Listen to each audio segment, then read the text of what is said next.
Saint Francis of Assisi, born Giovanni di Pietro di Bernardone, informally named as Francesco, was an Italian Roman Catholic friar and preacher. He founded the Men's Order of Friars Minor, the Women's Order of Saint Clare, the Third Order of St. Francis, and the Custody of the Holy Land. Francis is one of the most venerated religious figures in history. Pope Gregory IX canonized Francis on 16 July 1228.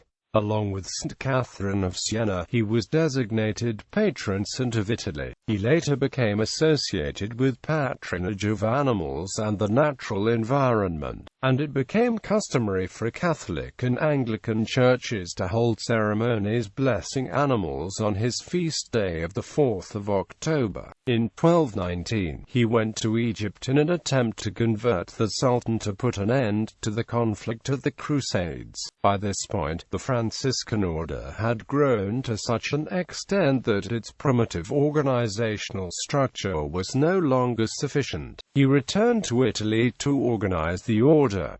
Once his community was authorized by the Pope, he withdrew increasingly from external affairs. Francis is also known for his love of the Eucharist. In 1223, Francis arranged for the first Christmas live nativity scene. In 1224, he received the stigmata, during the apparition of seraphic angels in a religious ecstasy, making him the first recorded person to bear the wounds of Christ's Passion. He died during the evening hours of the 3rd of October 1226, while listening to a reading he had requested of Psalm chapter 142. Early life. Francis of Assisi was one of 7 children born in late 1181 or early 1182 to Pietro di Bernardone, a prosperous silk merchant, and his wife Pica de Bourlemont, about whom little is known except that she was a noblewoman originally from Provence. Pietro was in France on business when Francis was born in Assisi, and Pica had him baptized as Giovanni. Upon his return to Assisi, Pietro took to calling his son Francesco, possibly in honor of his commercial success and enthusiasm for all things French. Since the child was renamed in infancy, the change can hardly have had anything to do with his aptitude for learning French, as some have thought. Francis lived the high-spirited life typical of a wealthy young man, even fighting as a soldier for Assisi. In 1201, he joined a military expedition against Perugia and was taken as a prisoner at Collestrada, spending a year as a captive. It is possible that his spiritual conversion was a gradual process rooted in this experience. Upon his return to Assisi in 1203, Francis returned to his carefree life. In 1204, a serious illness led him to a spiritual crisis. While going off to war in 1204, Francis had a vision that directed him back to Assisi, where he lost his taste for his worldly life. In 1205, Francis left for Apulia to enlist in the army of Walter III, Count of Brienne. A strange vision made him return to Assisi, deepening his ecclesiastical awakening.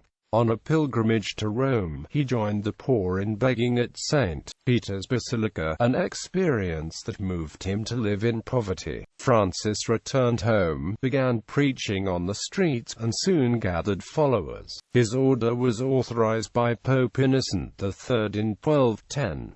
He then founded the Order of Pauclares, which became an enclosed religious order for women, as well as the Order of Brothers and Sisters of Penance. As a youth, Francesco became a devotee of troubadours and was fascinated with all things Transalpine. Although many hagiographers remark about his bright clothing, rich friends, and love of pleasures, his displays of disillusionment toward the world that surrounded him came came fairly early in his life, as is shown in the story of the beggar. In this account, he was selling cloth and velvet in the marketplace on behalf of his father when a beggar came to him and asked for alms. At the conclusion of his business deal, Francis abandoned his wares and ran after the beggar. When he found him, Francis gave the man everything he had in his pockets.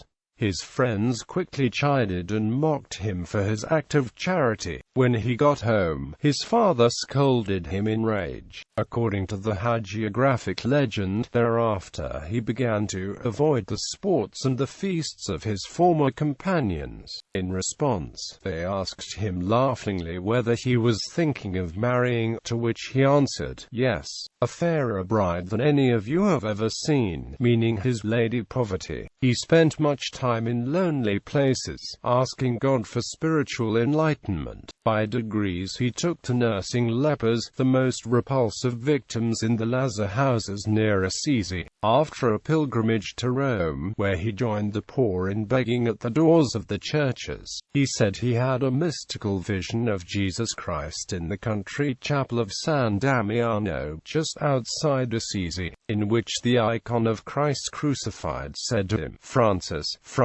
go and repair my house which, as you can see, is falling into ruins." Quote, he took this to mean the ruined church in which he was presently praying, and so he sold some cloth from his father's store to assist the priest for this purpose. His father, Pietro, highly indignant, attempted to change his mind, first with threats and then with beatings. In the midst of legal proceedings before the Bishop of Assisi, Francis renounced his father and his patrimony, laying aside even the garments he had received from him in front of the public. For the next couple of months he lived as a beggar in the region of Assisi. Returning to the countryside around the town for 2 years, he embraced the life of a penitent, during which he restored several ruined chapels in the countryside around Assisi, among them the Porziuncula, the little chapel of St. Mary of the Angels just outside the town, which later became his favorite abode. Founding of the Franciscan orders. The Friars Minor. At the end of this period, Francis heard a sermon that changed his life forever. The sermon was about Matthew chapter 10 verse 9, in which Christ tells his followers they should go forth and proclaim that the kingdom of heaven was upon them, that they should take no money with them, nor even a walking stick or shoes for the road. Francis was inspired to devote himself to a life of poverty, clad in a rough garment, barefoot, and, after the gospel precept, without staff or scrip, he began to preach repentance. He was soon joined by his first follower, a prominent fellow townsman, the jurist Bernardone di Quintaval, who contributed all that he had to the work. Within a year Francis had 11 followers. Francis chose never to be ordained a priest, and the community lived as lesser brothers, fratres minores in Latin. The brothers lived a simple life in the deserted lazar house of Rivo Tordo near Assisi, but they spent much of the time wandering through the mountainous districts of Umbria, always cheerful and full of songs, yet making a deep impression upon the hearers by their earnest exhortations. Francis's preaching to ordinary people was unusual since he had no license to do so. In 1209 he composed a simple rule for his followers, the Regula Primitiva or primitive rule, which came from verses in the Bible. The rule was to follow the teachings of our Lord Jesus Christ and to walk in his footsteps. In 1209, Francis led his first 11 followers to Rome to seek permission from Pope Innocent III to found a new religious order. Upon entry to Rome, the brothers encountered Bishop Guido of Assisi, who had in his company Giovanni di San Paolo, the Cardinal Bishop of Sabina. The cardinal, who was the confessor of Pope Innocent III, was immediately sympathetic to Francis and agreed to represent Francis to the Pope. Reluctantly, Pope Innocent agreed to meet with Francis and the brothers the next day. After several days, the Pope agreed to admit the group informally, adding that when God increased the group in of grace and number, they could return for an official admittance.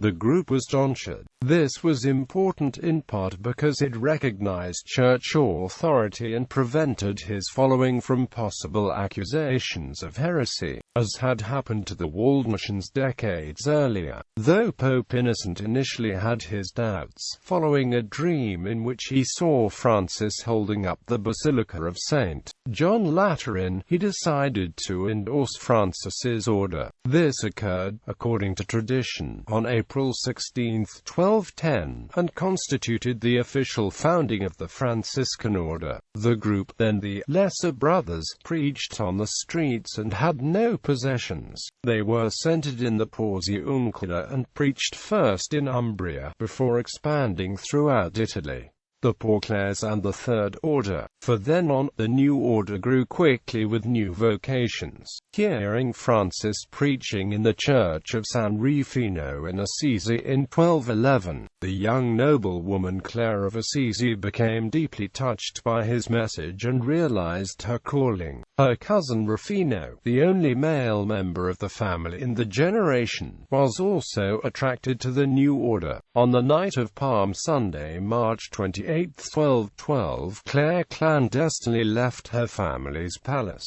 Francis received her at the Porziuncula and thereby established the Order of Poor Ladies, later called Porclares. This was an order for women, and he gave Clare a religious habit or garment similar to his own, before lodging her and a few female companions in a nearby monastery of Benedictine nuns.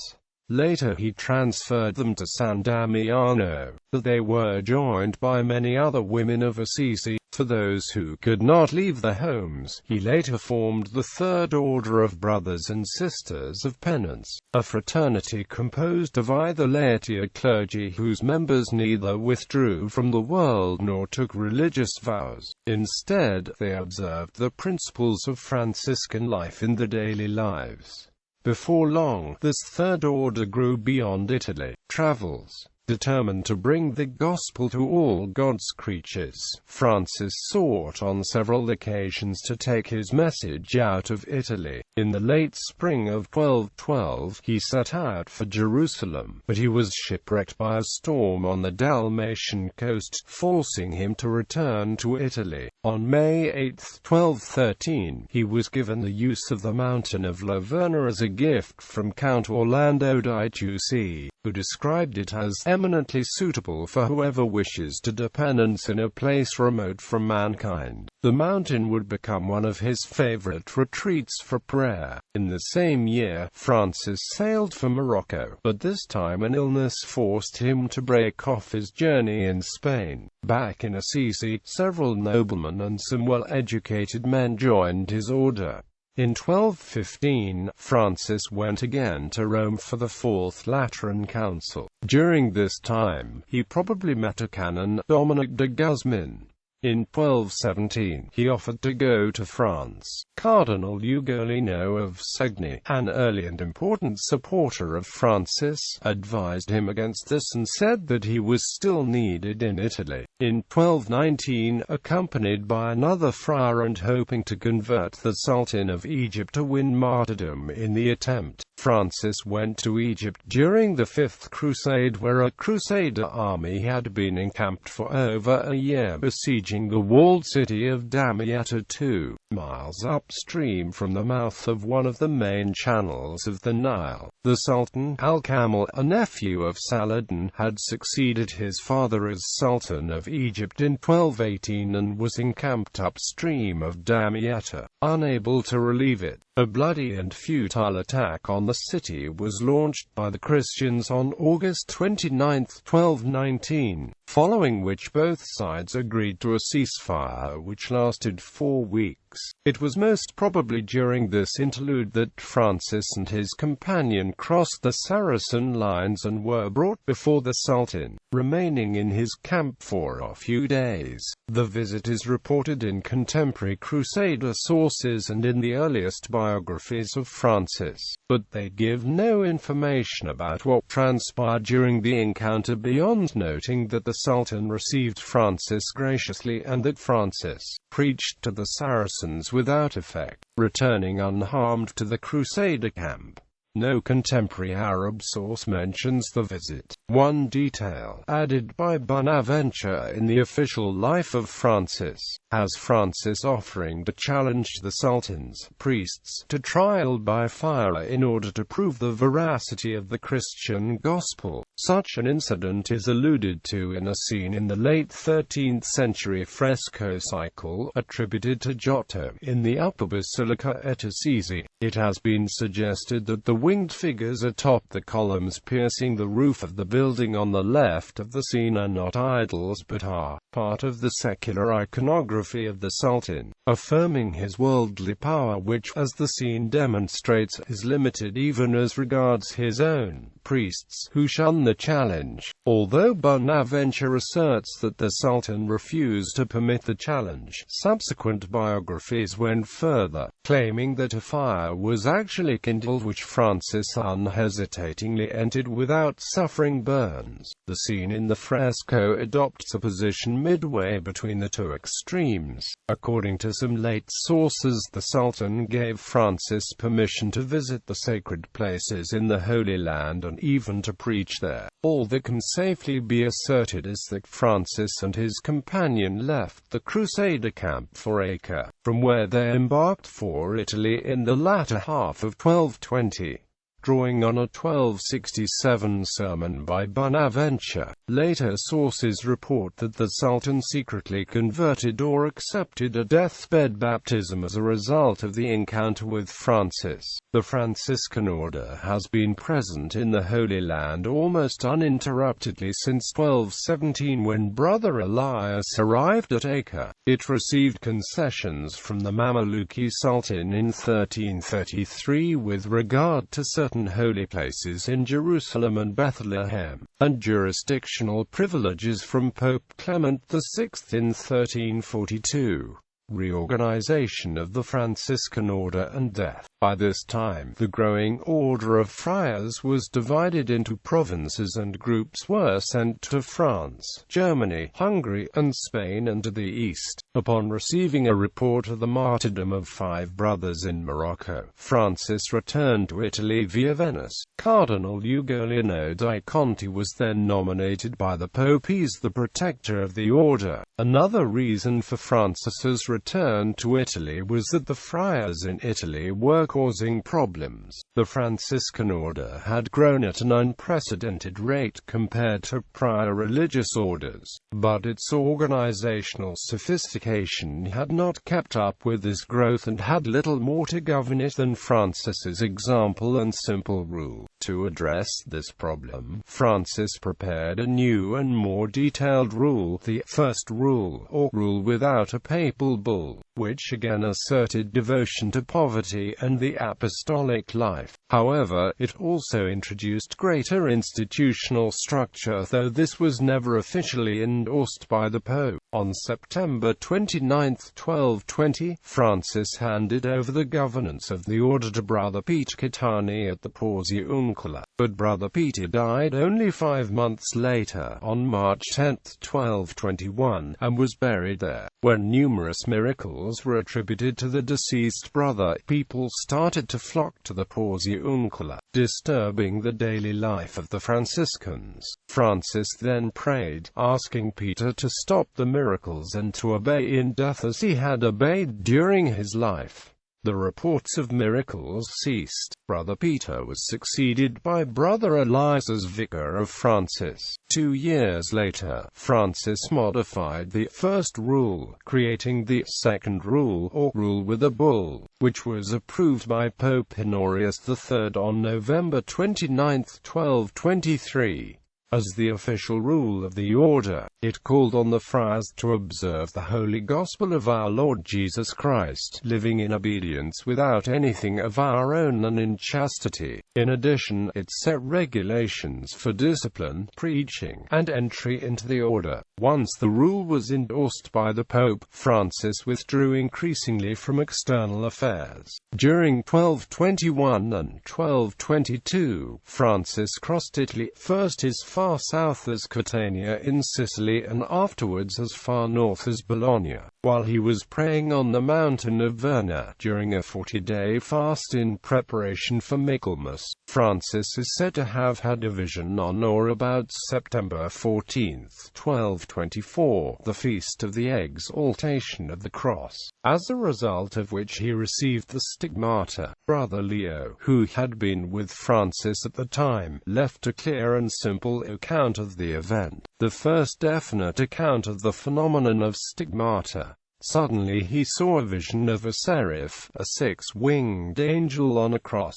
This angel gave him the gift of the 5 wounds of Christ. Suffering from these stigmata and from trachoma, Francis received care in several cities to no avail. In the end, he was brought back to a hut next to the Porta Uncula. Here, in the place where it all began, feeling the end approaching, he spent the last days of his life dictating his spiritual testament. He died on the evening of Saturday, October 3, 1226, singing Psalm chapter 142, Voce mea Dominum. On July 16, 1228, he was pronounced a saint by Pope Gregory IX. The next day, the Pope laid the foundation stone for the Basilica of St. Francis in Assisi. Francis was buried on May 25, 1230, under the lower basilica, but his tomb was soon hidden on orders of Brother Elias to protect it from Saracen invaders. His exact burial place remained unknown until it was rediscovered in 1818. Pasquale Belli then constructed for the remains a crypt in neoclassical style in the lower basilica. It was refashioned between 1927 and 1930 into its present form by Ugarte, stripping the wall of its marble decorations. In 1978, the remains of St. Francis were examined and confirmed by a commission of scholars appointed by Pope Paul VI, and put into a glass urn in the ancient stone tomb.